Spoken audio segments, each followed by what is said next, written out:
facilities for working on large ships that China military shipping concern COSCO is going to get.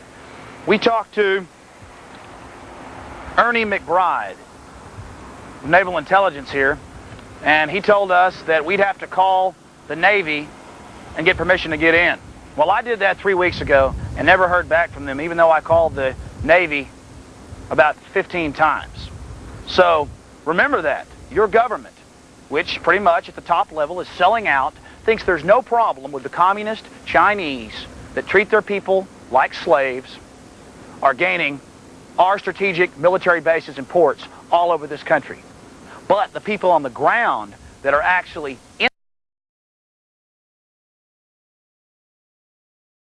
the military and are guarding and protecting this place, they think it's terrible because they've got some common sense, because they haven't been paid off like your president has.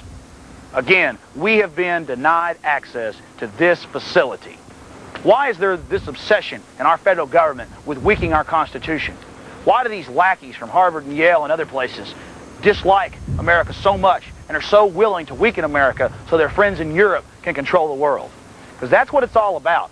Make no mistake, this is about weakening America so that the Eastern establishment, which is allied with the European empire, can continue to flourish. This is real politics, not what you're taught by the mainstream media, which are nothing but propaganda bureaus of the corrupt establishment.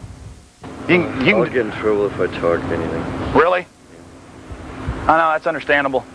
They tell us not to say anything. They do? Yeah. So you're not supposed to talk about how the Chinese are fighting tooth and nail to get our only deepwater port on the western side of the United States? We can't say anything. Well, thank you for at least being a patriot and saying that you don't like it. Thanks a lot.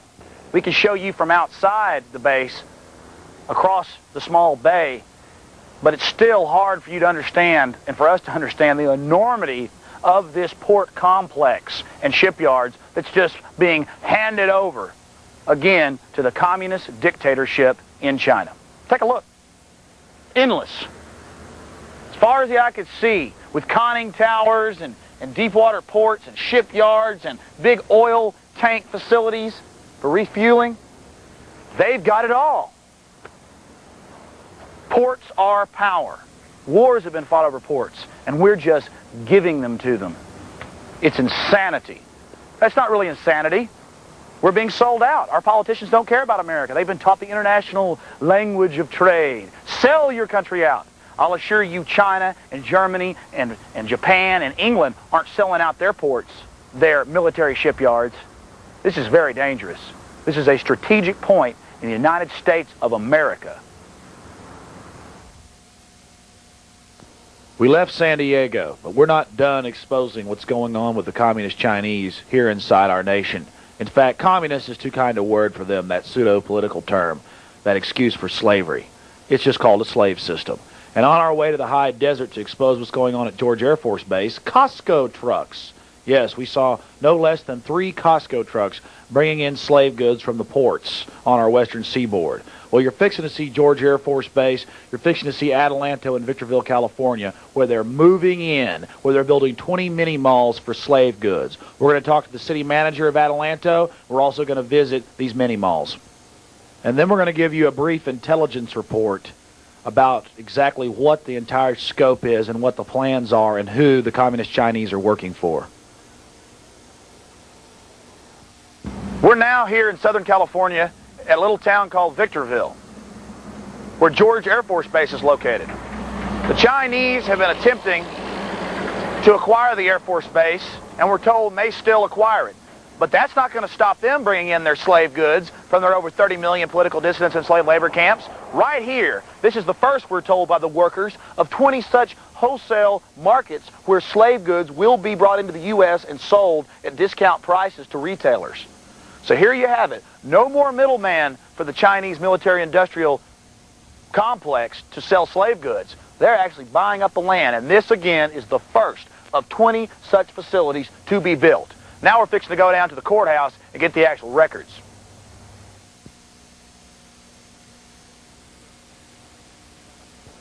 Listen carefully to this interview with Mr. Sakamoto, the city manager of Adelanto, and get his point of view on trade and human rights.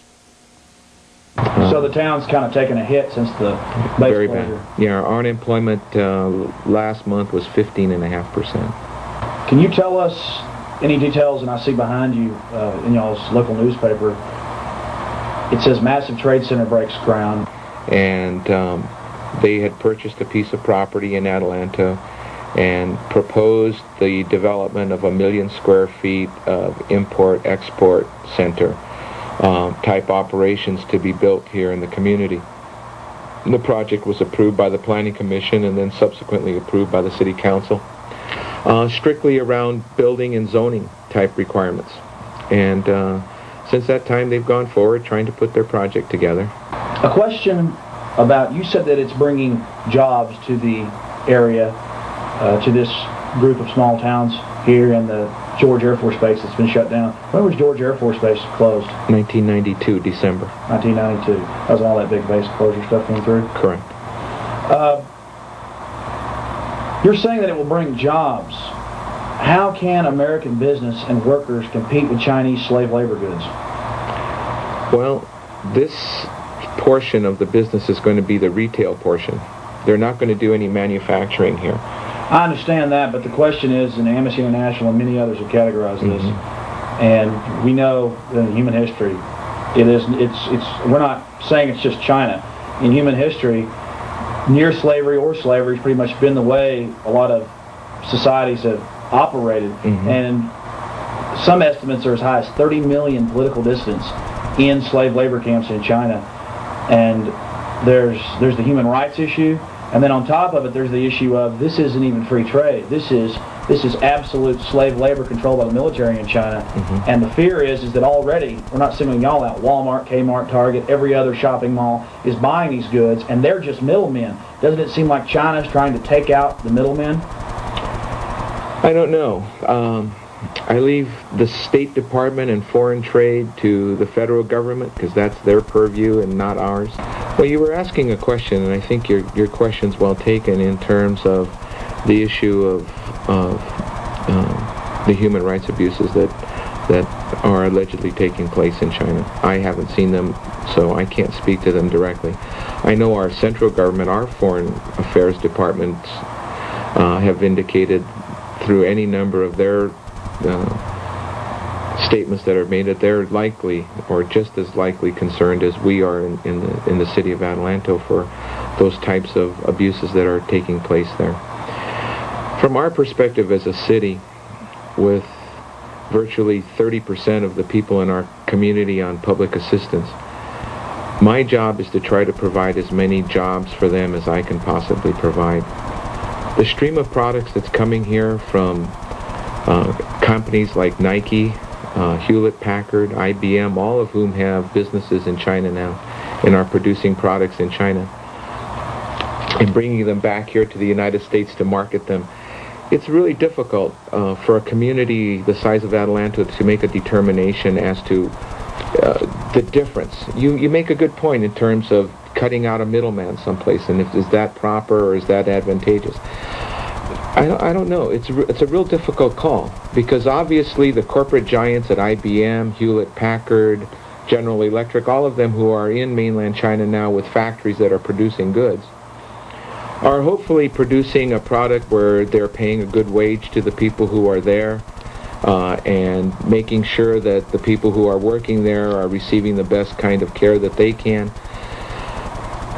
But nonetheless, products are consistently coming from China. I mean, you said it yourself. You can't go to Kmart, Walmart, Target. You can't go to any of those stores without tipping a box upside down and seeing that the product is made in China. I spoke to a Chinese businessman recently who came to visit here, and his statement to me was very simple. His statement was, I would like to pay my people more money. I would like to pay a decent wage. But when the American companies offer me only 5 or 6% of what they're selling the product for here in the United States, they make it very difficult for me to pay a salary that's competitive. I would like to pay a competitive salary, but as long as the American companies are only willing to pay me 4 cents on the dollar for a product, it becomes impossible for me. You see in our Congress it being